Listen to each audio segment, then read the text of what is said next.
Bonsoir à tous, ravi de vous retrouver pour votre journal ici 19h20. À la une de l'actualité, un moment d'évasion solidaire et de liberté. Le club orantiel de parapente de la MJC d'Évreux a permis ce dimanche à des personnes en situation de handicap de prendre leur envol. L'occasion pour eux de lâcher prise tout en réalisant leurs rêves. Un moment d'évasion solidaire et de liberté. Pour la 16e année consécutive, le club orantiel de parapente de la MJC d'Évreux permet à des personnes en situation de handicap de prendre leur envol. L'occasion pour elles aujourd'hui de lâcher prise tout en réalisant leurs rêves. Solène Anson, Éric Lombert. Pour ses 47 ans, Sylvie, atteinte d'une tumeur au cerveau, s'apprête à prendre son envol. Moi, je vais voler. Je vais enfin retrouver ma liberté de corps. Comme elle, une vingtaine de personnes en situation de handicap se sont essayées au parapente sur les hauteurs du département de l'Eure, une pratique rendue possible 8 fois par an depuis 2009 par ce club d'Évreux. On est dans l'air, comme un élément de l'air qui nous porte, avec cette joie de décoller de ses propres jambes ou sur des roues.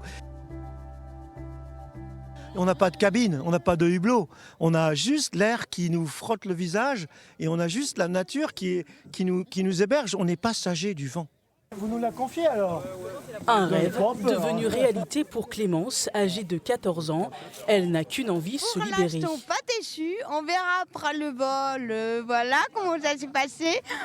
Mais avant de s'élancer à plus de 500 mètres d'altitude, il faut vérifier que tout soit opérationnel. Le fauteuil, c'est tout simplement une sellette de parapente qu'on a attachée sur une structure métallique pour pouvoir tenir la personne comme il faut et puis lancer le vol.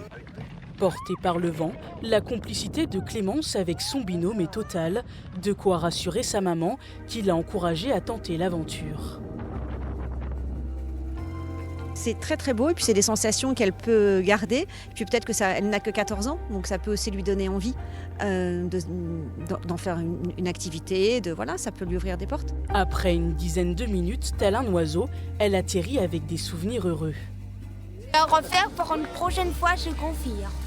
Prochain rendez-vous à la Toussaint pour se jeter dans les airs, mais cette fois au-dessus de l'eau à Étretat. Merci de nous avoir suivis et très belle soirée sur les antennes de France Télévisions.